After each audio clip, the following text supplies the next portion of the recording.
पुराणानाम् आलयं करुणालयं नमामि भगवत्पादं शङ्करं लोकशङ्करं शङ्करं शङ्कराचार्यं केशवं बादरायणं सूत्रभाष्य कृतो वन्दे भगवन्तो पुनः पुनः।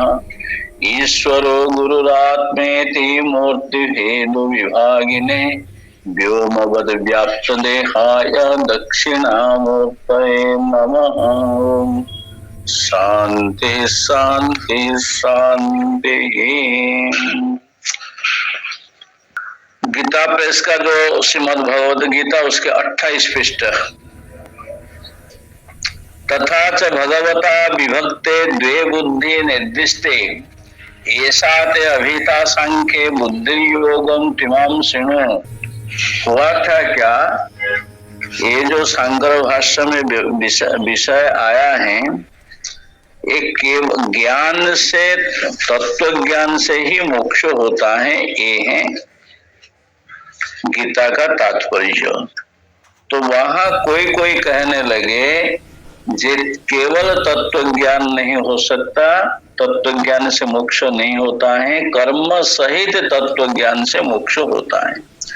इसलिए कर्म और ज्ञान का समुच्चय अर्थात मिला देना चाहिए। तो इसी प्रकार कहने पर भगवान आदि शंकराचार्य महाराज उसका खंडन करते हुए कहते ना, ऐसा नहीं हो सकता।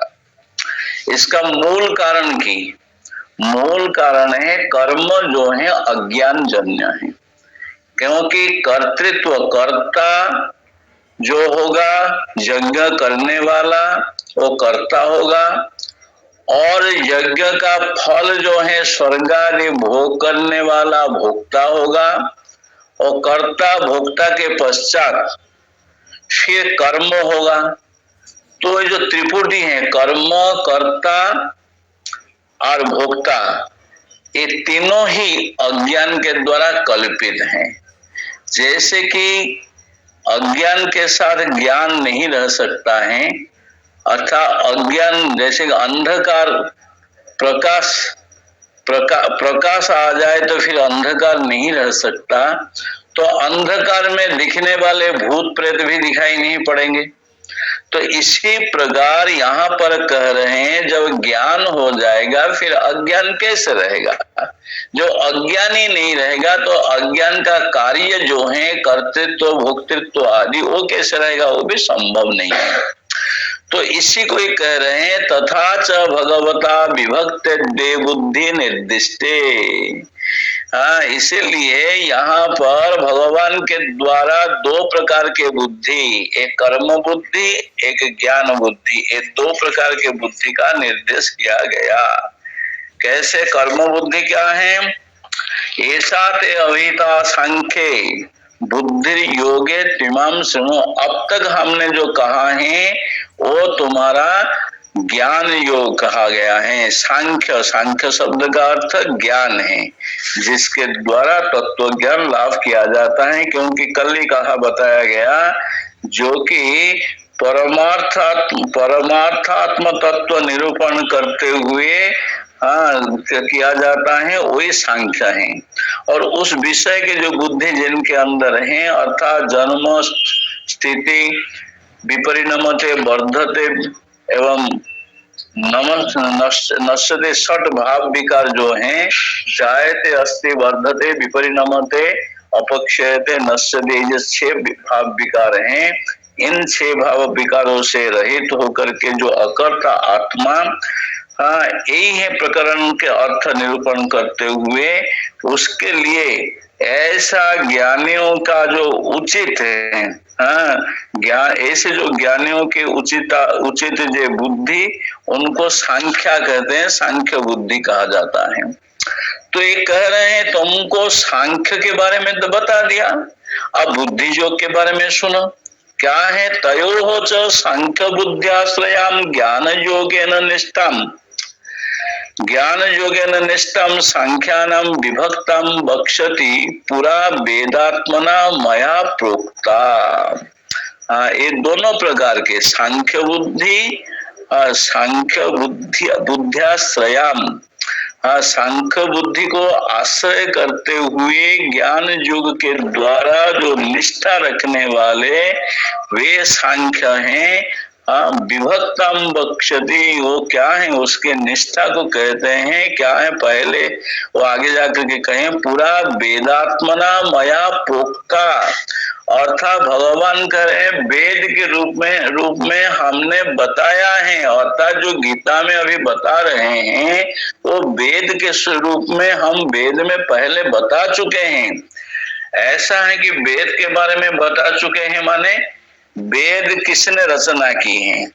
वेदांत की प्रक्रिया में वेद को अपौरुष माना जाता है, और फिर मीमांसक भी अपौरुष मानते हैं, और हमारे जो नैयायिक इसको ईश्वर के द्वारा निर्मित मानते हैं, क्योंकि जो मीमांसक हैं वो ईश्वर को नहीं मानते हैं, वो कर्म ही उनको फल देता रहता है, अर्थात यज्ञ करेंगे, यज्ञ का फल उससे अपूर्व उत्पत्ति होगी और वह अपूर्व उनको फल देगा। इसलिए यहाँ करें पूरा वेदात्मना मया प्रोक्ता, ये जो सांख्य योग हैं ये हम वेद में पहले कर चुके हैं, और वेदांत की दृष्टि से अपौरुष होते हुए भी भगवान के द्वारा ही निर्मित है, क्योंकि भगवान के द्वारा निर्मित होते हुए भी, ईश्वर के द्वारा निर्मित होते हुए भी इसको अपौरुष कहा गया। और मीमांसकों का जो कहना है वो किसी के द्वारा बनाया नहीं गया है, वो तो अनंत काल से चल रहा है, एवं अनंत काल पर्यंत चलेगा। इसलिए ये वेद किसी के द्वारा निर्मित नहीं है, ये अपौरुष है, किसी पुरुष के द्वारा निर्मित नहीं हुआ। पर हमारे वेदांत में विशेषकर वेदांत परिभाषाकार क्या कहते हैं, जो वेद जो हैं वो अपौरुष इत्यादि ईश्वर के द्वारा निर्मित होने पर भी वो अपौरुष है। क्यों ना, ये जो वेद हैं ईश्वर ने क्या कहा, एक तो कहा गया यस्य निश्वसितम एतत् ऋग्वेद यजुर्वेद सामवेद, जैसे कि हमारे अंदर से निश्वास निकलता है, सांस लेने के लिए जैसे कि प्रयत्न की आवश्यकता नहीं होती है, स्वतः ही सांस चलता रहता है, आप नींद में भी रहें तो सांस चलता रहता है, उसी प्रकार ही भगवान के शरीर से वेद निकला है। एक दूसरी बात है यथा पूर्वम अकल्पयत, जैसे कि क्योंकि पूर्व उच्चारणम अनपेक्ष उच्चार्य विषयत्वम पौरुषेयत्वम, पूर्व उच्चारण की अपेक्षा न रखते हुए जो न रचना की जाती है उसको पौरुषेय कहा जाता है। जैसे कि कालिदास की रचनावली है, भास की है, भगवान वेदव्यास जो रचना किए हैं, यहाँ पर वेद का भी भगवान वेदव्यास विभाजन किए हैं, रचना उन्होंने नहीं की, तो इसलिए कहा जाए उनका व्यास, इसलिए नाम पड़ गया वेदान विभजति इति व्यासः। तो ये कह रहे हैं ये अपौरुष वेद को हमने कहा है, तो यहाँ दोष हो गया ना, जो अपौरुष कह रहे हैं फिर हमने कहा है, तो ईश्वर निर्मित होने पर भी यथा पूर्वम, पूर्व रचना के अनपेक्ष नहीं है, पूर्व रचना सापेक्ष है। जैसे पहले वेद की रचना हुई थी ठीक उसी प्रकार ही यहाँ पर वेद की रचना किया गया है। इसलिए तो भगवान ने जो रचना की है उसको कह रहे हैं मया प्रोक्ता, हमने बताया है। कहा ना, पूरा पहले कैसे ना, वेदात्मना वेद के रूप में यही बात हमने प्रतिपादन किया है। तथा च योग बुद्ध्याश्रयम कर्म योगेन निष्ठम विभक्तम बक्ष्यति। फिर आगे क्या कह रहे हैं न, योग बुद्धि में आश्रय करते हुए जो कर्म योग में निष्ठा रखते हैं उसके लिए अलग व्यवस्था, अर्थात उसको भिन्न रूप से बताते हैं। क्या, कर्म योगेन योगिनाम, कर्म योगी के बारे में भी कहा गया था कल। ये जो बुद्धि है जन्म से आरंभ करते हुए देहादि से भिन्न जो कर्तृत्व भोक्तृत्व आदि अपेक्षा, जहाँ कर्ता भोक्ता की बात आ जाती है, उसी प्रकार धर्म एवं अधर्म विवेक पूर्वक जो मोक्ष साधना अनुष्ठान, मोक्ष के साधन जो कि तत्व ज्ञान माने वेदांत का श्रवण मनन, उसको न करते हुए जो कर्म कांड में लगे रहते हैं और तद विषय कर जो कर्म कांड में लगे रहना है योग, और उसी विषय के जो बुद्धि है वो योग बुद्धि है, इसलिए वो कर्मियों के लिए उचित ऐसा बताया गया है भाष्य में ही। तो इसलिए करें कर्म योगे न योगिनम, योगी जन जो है कर्म योगी के द्वारा इस वेद का तात्पर्य ग्रहण करते हैं। इसी प्रकार सांख्य बुद्धिम योग बुद्धिम च आश्रित्य, एक है सांख्य बुद्धि जो कि तत्व ज्ञान के लिए श्रवण मनन निध्यासन करते हैं, और एक बुद्धि है योग बुद्धि जो स्वर्ग जाने के लिए बड़े बड़े यज्ञ आदि का अनुष्ठान करते हैं। आश्रित्य द्वे निष्ठे विभक्ति, दो प्रकार की निष्ठा के विभक्त होने से भगवता एवं उक्त ज्ञान कर्मण हो, भगवान के द्वारा ही बताया गया ज्ञान एवं कर्म कर्तृत्व अकर्तृत्व एकत्व अनेकत्व बुद्ध्याश्रयो हो, एक पुरुषाश्रयत्वा संभवम पश्यता। क्या कहते हैं, सांख्य बुद्धिम योग बुद्धिम च आश्रित, एक सांख्य बुद्धि और एक योग बुद्धि, ये दोनों बुद्धि को आश्रय करते हुए दो प्रकार की निष्ठा, केवल ज्ञान होने से नहीं होता है, ज्ञान के प्रति निष्ठा होनी चाहिए। कर्म भी कर्म करने से नहीं होता है, कर्म के प्रति निष्ठा होनी चाहिए, क्योंकि पुरोहित भी कर्म करते हैं, जजमान भी कर्म करते हैं। जजमान का जो जाग यज्ञादि, जाग यज्ञादि उसका वह तो जो कर्म करते हैं, जाग यज्ञादि जो कर्म करते हैं, जजमान की तो निष्ठा होती है, जो हम कर्म करेंगे, दक्षिणा देंगे, पूर्णाहुति देंगे, दान करेंगे तो हम स्वर्ग जाएंगे। परंतु जो पुरोहित होते हैं वो क्या है, वो कर्म के प्रति निष्ठा थोड़ी है, उनका तो कर्म करते हुए बस जजमान ने कहा कर्म कर लिया, चाहे जजमान स्वर्ग में जाए चाहे नरक में जाए, उनको कुछ लेना देना नहीं है, उनको तो चाहिए अपना अपनी दक्षिणा। तो इसीलिए उनकी निष्ठा नहीं है।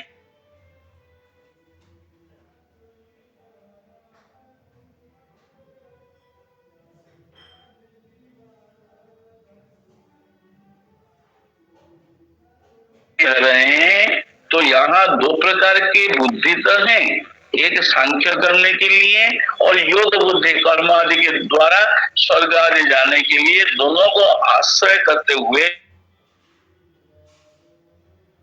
भिन्न निष्ठा होने के नाते विभक्त करते हुए भगवता भगवान के द्वारा ही एव, इव नहीं है एव है, अर्थात भगवान के द्वारा ही उक्त ज्ञान कर्मण हो, ज्ञान एवं कर्म के बारे में भिन्न भिन्न कहा गया। वो कैसा, कर्तृत्व अकर्तृत्व एकत्व अनेकत्व बुद्ध्याश्रयो हो, एक पुरुषाश्रय संभवम पश्यता, अर्थात ज्ञान एवं कर्म के बारे में कर्तृत्व क्या है, कर्म के लिए कर्तृत्व चाहिए, और ज्ञान कैसा है, अकर्तृत्व। एक बिल्कुल उल्टा है, एक में तो हम करता है और एक में कहेंगे जो हम करता नहीं है। इसी प्रकार दो प्रकार के हो गया, और एकत्व अनेकत्व बुद्धिया, एकत्व अर्थात ज्ञान में तो एक ब्रह्म ही, सर्वम खल्विदम ब्रह्म, मेरे से अतिरिक्त तो कुछ है नहीं, मैं ही ब्रह्म हूँ। एकत्व और अनेकत्व अर्थात जो यज्ञ करेंगे, यज्ञ के कर्ता, यज्ञ का कर्म और यज्ञ में रहने वाले पुरोहित और यज्ञ का फल, ये सब भिन्न भिन्न होने के नाते अनेकत्व बुद्धि, फिर यज्ञ के द्वारा जाएंगे स्वर्ग। वेदांत का तत्व ज्ञान होने के पश्चात कहीं जाना आना नहीं है, न तस्य प्राण उत्क्रामन्ति अत्रैव समवलीयन्ते, इसके प्राण का भी उत्क्रमण कभी नहीं होता है।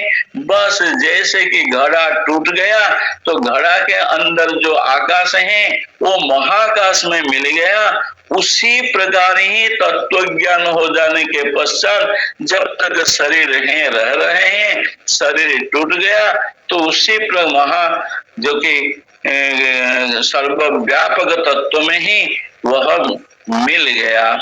तो इसी प्रकार ये कह रहे हैं, तो दोनों भिन्न भिन्न होने के नाते एक पुरुषाश्रयत्व असंभवम पश्यता, एक पुरुष में ये दोनों संभव नहीं है, ऐसा पश्यता, ऐसा देखते हुए भगवता एवं उक्ते ज्ञान कर्मण, भगवान इसी प्रकार भगवान इसी प्रकार कहे हैं। यथा एतद विभाग वचनम तथैव दर्शितम सातपथीये ब्राह्मणे, ये जो विभाग वचन है शतपथ ब्राह्मण में स्पष्ट दिया गया है। जो आप लोग बृहदारण्यक उपनिषद पढ़ रहे थे 2 साल पहले, मानो वो शतपथ ब्राह्मण का ही एक अंश है। तो यहाँ कह रहे हैं यथा एतद विभाग वचनम तथैव दर्शितम सातपथीये ब्राह्मणे, शतपथ ब्राह्मण में देखा गया क्या है, एतमेव प्रव्राजिनो लोकमिच्छन्तो ब्राह्मणा प्रव्रजन्ति, एतमेव प्रव्राजिनो लोकमिच्छन्तो, प्रव्राजिन ये जो आत्मलोक को चाहने वाले, लोकमिच्छन्तो आत्मलोक को प्राप्त करने की इच्छा रखने वाले, कैसा न प्रव्राजिनो, एतमेव प्रव्राजिनो अर्थात वैराग्यशील जो ब्राह्मण है, ब्राह्मणा प्रव्रजन्ति, ब्राह्मण लोग वहाँ प्रव्रज्या ग्रहण करते हैं अर्थात संन्यास आश्रम में प्रविष्ट होते हैं। इसके लिए कभी तो शास्त्रार्थ है केवल ब्राह्मण क्यों कहा गया, तो ब्राह्मण के अतिरिक्त वैश्य शूद्र क्या नहीं होंगे, क्षत्रिय आदि, तो यहाँ कहते हैं संन्यास में, तो ब्राह्मणा शब्द में कोई कोई अर्थ करते हैं उपलक्षण है, 4 वर्ण का उपलक्षण करते हैं। त्याग करने की तो इच्छा किसी को भी हो सकता है, तो इसलिए हाँ विधिवत जो दंड सन्यासी है उसमें ब्राह्मण देते हैं, ब्राह्मण का अधिकार होता है, परंतु अपने पास है छोड़ देने में कौन आपत्ति कर सकता है। इसलिए ये जो त्यागात्मक है वो सभी के लिए विधान है। तो कैसा न सर्व कर्म संन्यासन विधाय, इसी प्रकार सर्व कर्म संन्यास अर्थात एतमेव प्रव्रजिनो लोकमिच्छन्तो ब्राह्मणा प्रव्रजन्ति, अर्थात ब्राह्मण लोग प्रव्रज्या अर्थात संन्यास ग्रहण करते हैं। इस विषय में एक बार हमारे साथ शास्त्रार्थ हो गया था कालाडी ग्राम में, भगवान आदि शंकराचार्य जी के जन्म स्थान में जयेंद्र सरस्वती जी बुलाए थे, तो मैं भी गया था। अब मैं कोई शास्त्रार्थ के प्रार्थी होकर नहीं गया था, तो जयेंद्र सरस्वती बैठे थे, पंडित लोग बैठे थे, शास्त्रार्थ हो रहा था। वहां पर फिलोसफी के जो प्रोफेसर थे वो हमारे काशी के सहपाठी भी रहे हैं। तो फिर किसी विद्वान ने उन्होंने प्रतिपादन किया जे तत्व ज्ञान न हो तो कर्म त्याग नहीं करना चाहिए, तत्व ज्ञान के बिना कर्म त्याग करना नहीं चाहिए, तत्व ज्ञान होने के पश्चात कर्म त्याग करना चाहिए, उनका पक्ष था। तो फिर बस हमसे रहा नहीं गया, बैठे थे। यहाँ हम कुछ बोलना चाहते हैं, संस्कृत में बोल रहे थे क्योंकि वहां तो वो तो तमिल वाले हैं ना। तो हमने कहा अच्छा विद्वत संन्यासिनांकृते तो भवद्भि जदुक्तम तद्वरम, जो कि विद्वत संन्यास हैं, तत्व ज्ञान हो जाने के पश्चात जब वे संन्यास लेते हैं उनके लिए तो ठीक है, कर्मकांड त्याग हो जाता है, परंतु विविदिशा संन्यासिनांकृते तो एतत् अयुक्तम, हाँ जो कि विविदिशा संन्यासी है, विदितुम इच्छा, हाँ, तत्व ज्ञान को प्राप्त करने की इच्छा से जो संन्यास लेते हैं, अब संन्यास लिए तो कर्मकांड तो परित्याग हो गया, परंतु उनको ज्ञान तभी हुआ नहीं, विदितुम इच्छा, तत्व ज्ञान प्राप्त करने की इच्छा उनमें है, तो निरुत्तर हो गए। पर शंकराचार्य बोले अस्य उत्तर अहम ब्रवीमि। उसके उत्तर उन्होंने देने के लिए कोशिश की, में ज्यादा बढ़ाया नहीं। बोले अत्र कर्म नाम उपासनात्मिका कर्म, उपासनात्मक कर्म, अर्थात यहाँ कर्म माने यज्ञ नहीं है, यहाँ उपासनात्मक। आगे बढ़ सकता था पर इतने हमने कह दिया, क्योंकि बचपन में सीखा था गुरुजनों को निरुत्तर नहीं करना चाहिए, तो पॉइंट तो था हमारे पास, पर हम वहां ऐसे ही स्वीकार करते। तो ये कह रहे हैं सर्वकर्म संन्यासम विधाय, संपूर्ण कर्म को संन्यास करते हुए उसका शेष क्या है, अंतिम भाग है किम प्रजया करिष्यामो येषाम मोयम आत्मायम लोक, हम प्रजा के द्वारा अर्थात संतान संतति के द्वारा क्या करूंगा, जिससे कि जिनका मोयम आत्मा अयम लोक, जिसके के आत्म तत्व व आत्मा ही लोक, लोक्यते इति लोक, आत्मा ही लोक, अर्थात जो आत्म तत्व को अनुभव नहीं कर सकते, ऐसे प्रजया संतान संतति के द्वारा हमारे क्या प्रयोजन। तत्र एवच, वहीं पर, अर्थात बृहदारण्यक उपनिषद में कह रहे हैं, शतपथ ब्राह्मण का ही एक अंश है बृहदारण्यक उपनिषद, उपनिषद वाले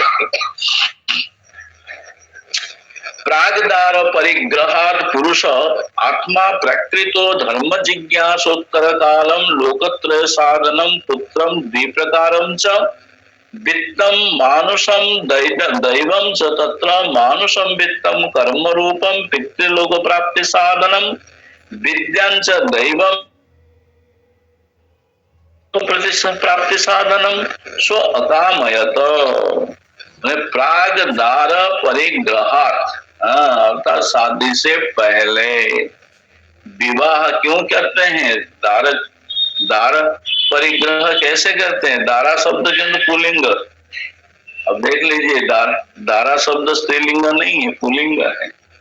इसको जज स्वामी जी हमको तो मजा देते थे, बोले देखो दारा शब्द नित्य पुलिंग, कैसे न पहले पत्नी आती है, हाँ वो तो स्त्री रहती हैं, और उसके बाद फिर अंतिम में वो बिल्कुल दारा हो जाता है, अर्थात पुरुष के ऊपर भी शासन करने लगती हैं।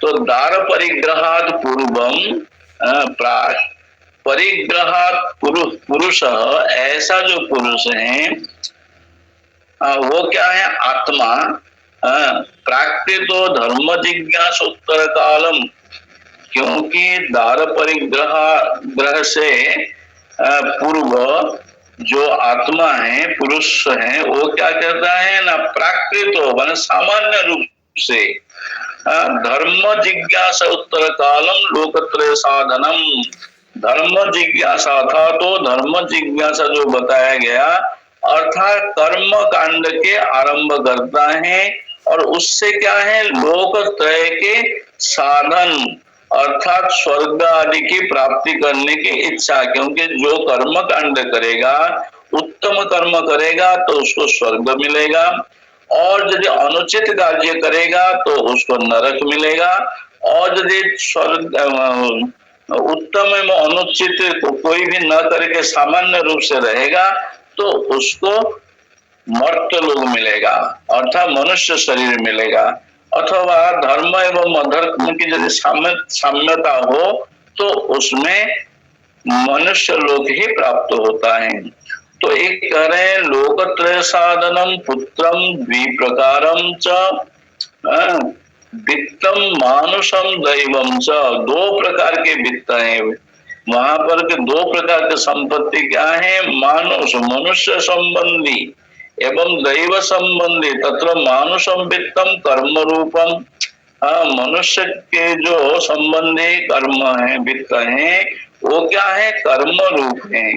अर्थात पितृलोक प्राप्ति साधनम, पितृलोक को जाने के लिए जो साधन है, और विद्यांश दैवम वित्तम, हाँ विद्या जो है उपासना, विद्या शब्द का अर्थ है उपासना, वो क्या है, दैवम वित्तम अर्थात देवता लोक प्राप्ति साधनम, अर्थात स्वर्ग आदि जा करके सुख भोग करेगा, ये वहां कहा गया है। साधनम सो अकामयत, वो इसी की कामना करता है। तेभ्यो वृक्षाय प्रव्रजंती, और ये सब कर्मों से उठ करके, ये सब कर्म अर्थात जो कि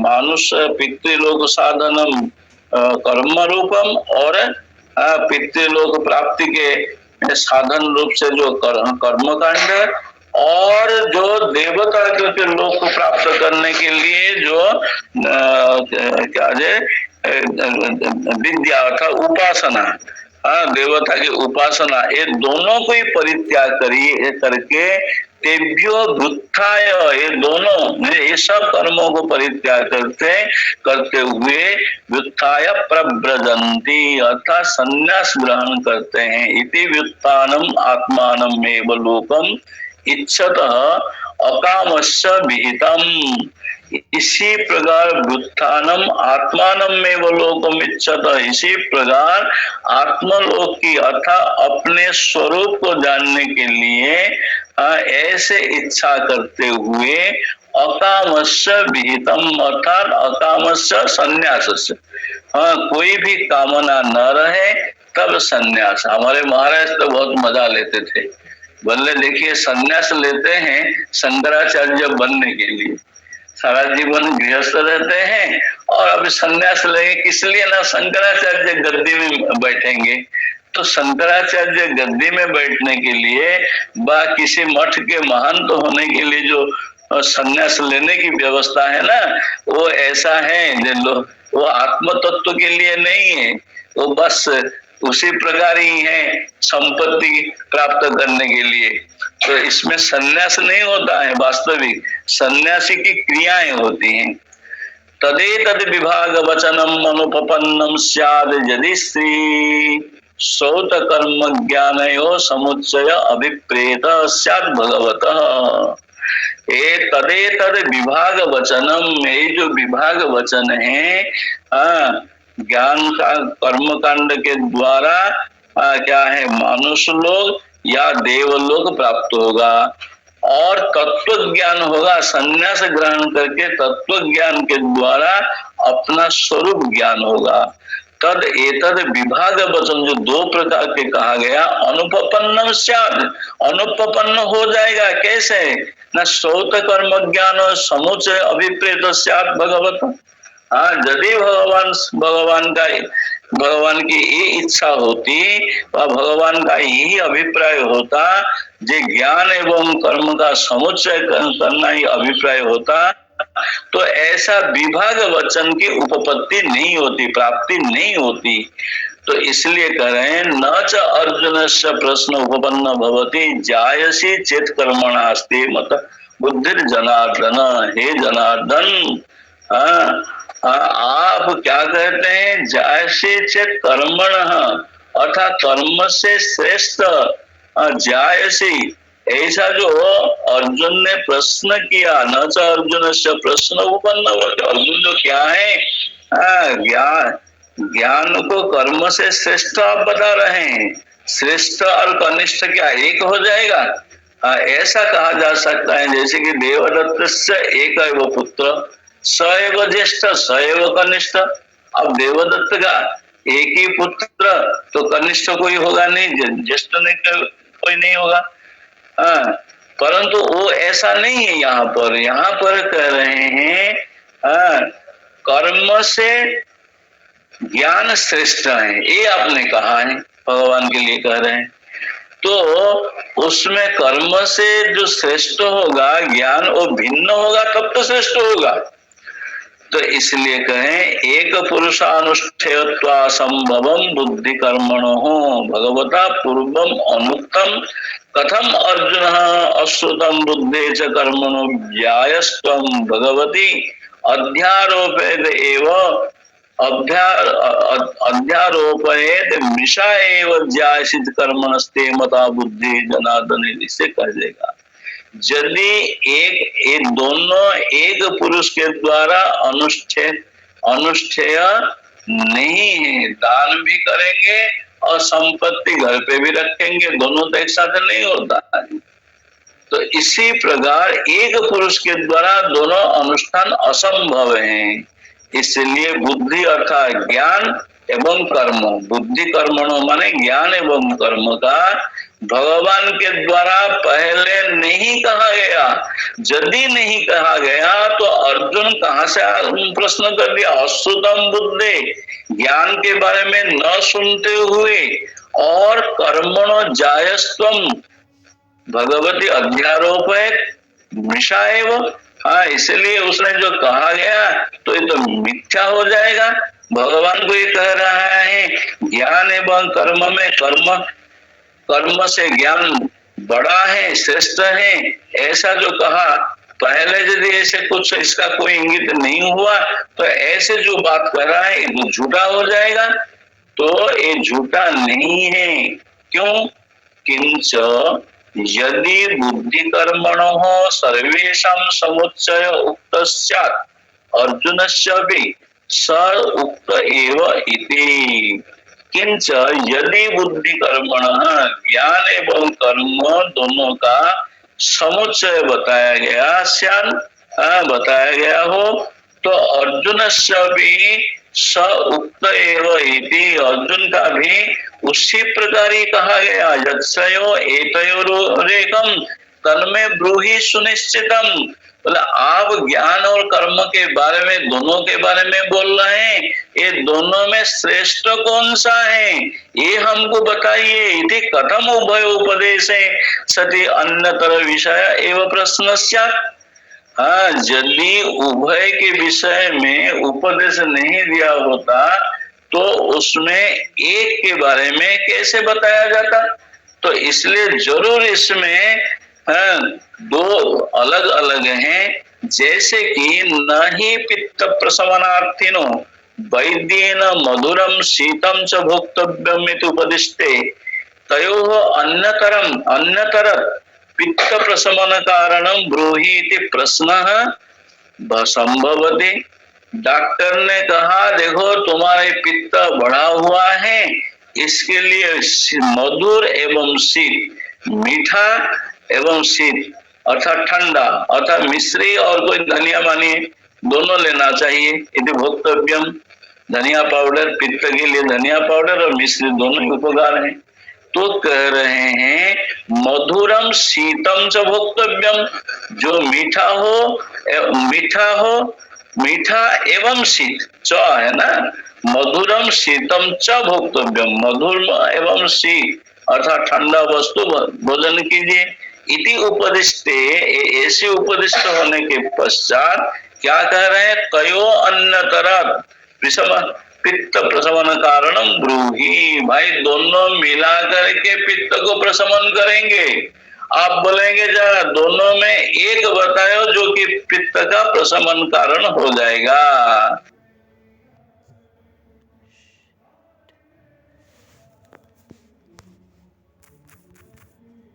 जो है भगवान की बात को समझा ही नहीं। भगवत उक्त वचनार्थ, भगवान के द्वारा जो कहा गया वचन, उसका अर्थ विवेक अनवधारण, उसका विवेक के रूप में अर्थात पृथक करके अनवधारण निमित्त उसको धारण करने की क्षमता नहीं है। इसी प्रकार प्रश्न कल्पयेत्, ऐसे प्रश्न की कल्पना करता है। तथापि भगवता प्रश्नानुरूपम प्रतिवचनम देयम। तथापि ऐसा कहने के पश्चात भगवान के द्वारा प्रश्नानुरूपम प्रतिवचन देना चाहिए। मया बुद्धि कर्मण समुच्चय उक्त किमर्थम मिथम तुम भ्रांत असीति। भगवान को ये कहना चाहिए था, अरे हम बुद्धि ज्ञान एवं कर्म का तो समुच्चय, समुच्चय माने एक साथ, माने दाल चावल का खिचड़ी। ऐसा हमने कहा, तुम कह रहे हो जब हम भात क्या चावल खाएंगे या दाल लेंगे, तो इसी प्रकार हम नहीं कहे हैं। क्योंकि मया बुद्धि कर्मण समुच्चय, हम बुद्धि कर्म का समुच्चय एक साथ के बारे में उपदेश दिया। अब तुम क्या कर रहे हो, किमर्थम मिथ्यम भ्रांत सी, तुम कैसे भ्रांत हो गए हो। ऐसा कहते यदि दोनों का समुच्चय होता तो ऐसा कहते, परंतु ऐसा तो कहे नहीं। न तो पुनः प्रतिवचनम अननुरूपम पृष्ठाद अन्यत एव द्वे निष्ठे मया पुरा प्रोक्ता प्रोक्ते इति वक्तुम युक्तम हो, ऐसा तो नहीं कहे, परंतु उन्होंने जो प्रतिवचन दिया वो कैसा है, इसके अनुरूप, अर्थात ज्ञान कर्म के समुच्चय के रूप, अनुरूप नहीं है, अनुरूप, वो ज्ञान कर्म समुच्चय नहीं है। इसी प्रकार पृष्ठान अन्यद एव द्वे निष्ठे मया पुरा प्रोक्ता, दो निष्ठा हम पहले बताए हैं। इति वक्तुम युक्तम, ऐसा कहना युक्ति युक्त है। नापि स्मार्तेन एव कर्मणा बुद्धे समुच्चये अभिप्रेते विभाग वचनादि सर्वम उपपन्नम। नापि, इसके अतिरिक्त ऐसा नहीं है। स्मार्त नैव कर्मणा बुद्धि समुच्चय विप्रेत विभाग वचनादिति सर्वम नोपपन्नम, उपपन्न नहीं है। बोले अपिच स्मार्त, बोले अच्छा ठीक है, जो जाग यज्ञादि वैदिक कर्म है उसके साथ समुच्चय नहीं हो रहा है तो कोई बात नहीं, स्मृति में भी तो बहुत जाग यज्ञादि की व्यवस्था दी गई है। कोई स्मार्त कर्म के साथ इनका संबंध कर दिया जाए तो अपि स्मार्त नहीं व कर्मणा, स्वार्थ कर्म के साथ बुद्धि समुच्चय अर्थात बुद्धि अर्थात ज्ञान का समुच्चय हो जाए, ऐसा यदि अभिप्रेत है, ऐसा यदि उनका अभिप्राय होता तो विभाग वचनादि सर्वम न उपपन्नम। यदि विभाग ऐसे में दो प्रकार के विभाग करके जो बात कह रहे हैं ये उपपन्न नहीं हो पाता। तो इसलिए किंच क्षत्रिय से युद्धम स्मार्तम कर्म स्वधर्म इति जानत तत्किम कर्मणि घोरे मांग नियोजयसी इति उपालंब अनुपपन्न। और भी क्या है न, क्षत्रिय का, क्षत्रिय के लिए जो युद्ध करना है वो स्मार्त कर्म है। स्मृति में बताया गया आज क्षत्रिय को ऐसा कार्य करना चाहिए। इसी प्रकार अपना स्वधर्म को जानते हुए ये नहीं कहते तत्किम कर्मणि घोरे मांग नियोजयसी, भाई हमारे तो कर्म ऐसा ही है। हमारे ऐसा कर्म होते हुए, हमारे क्षत्रिय का कर्म रहते हुए फिर आप कैसे कह रहे हैं हमको ऐसे कर्म में क्यों डाल रहे हैं। हमारे कर्म तो ऐसा ही है, हमको करना ही पड़ेगा, ऐसा होना चाहिए। इति उपालंब अनुपपन्न, इस प्रकार जो उपालंब कर रहे हैं हमको क्यों कर्म में डाल रहे हैं ये भी अनुपपन्न हो जाएगा। क्यों, कर्म के साथ ज्ञान का यदि समुच्चय होता तो ज्ञान देने के साथ साथ कर्म का भी उपपत्ति हो जाती, परंतु ऐसा तो नहीं है। तत्किम कर्मणि घोरे मांग नियोजयसी, इसी प्रकार कर्म में हमको क्यों, घोर कर्म में, केवल कर्म नहीं है घोरे कर्म नहीं, अर्थात कर्म में जाने पर फिर ज्ञान लाभ होगा संभव नहीं। इसलिए क्या कहते हैं, तस्माद गीता शास्त्रे ईशन मात्रेण अपि श्रौतेन स्मार्तेन वा कर्मणा आत्मज्ञान से समुच्चयो न केनचित् दर्शयितुं शक्य। तस्माद गीता शास्त्रे, इसीलिए गीता शास्त्र में ईशन मात्रेण अपि, थोड़ा सा भी, ईशन मात्रेण अपि, ईशत मात्र, थोड़ा सा भी, एक बाल के बराबर भी, अपि श्रौतेन स्मार्तेन वा, श्रौत कर्म अथवा स्मार्त कर्म, कर्म के साथ आत्मज्ञान से समुच्चय न केनचित् दर्शयितुं शक्य, कोई भी इसको दर्शन कराने में समर्थ नहीं हो सकता। यस्य तो अज्ञानात्, राग रागादि दोषतो वा कर्मणि प्रवृत्तस्य यज्ञेन दानेन तपसा वा विशुद्ध सत्वस्य ज्ञानम् उत्पन्नं परमार्थ तत्व विषयम् एकम एव इदं सर्वं ब्रह्म अकर्तृच्च यस्य तु अज्ञानात् अज्ञान के द्वारा अज्ञान से उत्पन्न होने वाले रागादि दोष, राग आदि आदि में द्वेष आदि आएगा, राग द्वेष अभिनिवेश इत्यादि जो श्रौतेन स्मार्तेन वा कर्मणा, हाँ, चाहे श्रुति पर प्रतिपादित कर्म हो चाहे स्मृति पर प्रतिपादित कर्म हो, तो इन कर्मों के द्वारा आत्मज्ञान से समुच्चय, आत्मज्ञान के साथ जो समुच्चय अर्थात एक साथ रहना न केनचित दर्शयितुम शक्य, कोई भी दिखाने में समर्थ नहीं हो सकता। क्यों? न यस्य तु अज्ञानात् रागादि दोष, यस्य तु अज्ञानात्, अज्ञान से राग आदि दोष होता है ना। राग अर्थात स्वर्ग जाने के लिए खूब इच्छा, वहां जाकर के अमृत पाने की इच्छा, और तो मुसलमान तो बहादुर पूरे दिखते हैं, हाँ, इसलिए उनकी जो इच्छा है ये यज्ञ प्रवृत्त यज्ञ दान यस्य तो अज्ञानात् रागादि दोष कर्मणि प्रवृत्तस्य यज्ञेन दानेन तपसा, यज्ञ के द्वारा रागा से दोष अज्ञानात्, जस्य तो अज्ञानात्, अज्ञान के कार्य है रागादि दोष, राग द्वेषादि दोष है, तो वो सब कर्म में प्रवृत्त होते हुए यज्ञेन दानेन तपसा, हाँ, इत्यादि के द्वारा विशुद्ध सत्व से, जिसका अंतःकरण शुद्ध हो गया, तो यज्ञ दान एवं तपस्या के द्वारा अंतःकरण जिनका शुद्ध हो गया, और शुद्ध होने के पश्चात ज्ञानम उत्पन्नम, ज्ञान उत्पन्न हो गया, तो क्या होगा फिर? परमार्थ तत्व विषयम एकम ज्ञानम उत्पन्नम, ये परमार्थ तत्व विषय का ज्ञान उत्पन्न हो गया, तो उत्पन्न होने के साथ साथ अज्ञान नष्ट हो गया, तो अज्ञान के कार्य जो राग द्वेष आदि रागादि दोष हैं वो सब के सब नष्ट हो जाएंगे, क्योंकि अज्ञान रहेगा तो अज्ञान का जो कार्य वो थोड़ा बहुत रहने के लिए कोशिश करेंगे। तो इसलिए यहाँ जो विशुद्ध सत्व अर्थात अंतःकरण शुद्ध हो जाने के पश्चात जो ज्ञानम उत्पन्नम स्यात्, जो ज्ञान जो उत्पन्न हो जाता है, कैसे ज्ञानम माना परमार्थ तत्व विषयम ज्ञानम, जो परमार्थ तत्व को प्रतिपादन करने वाला ज्ञान है वो कैसा है?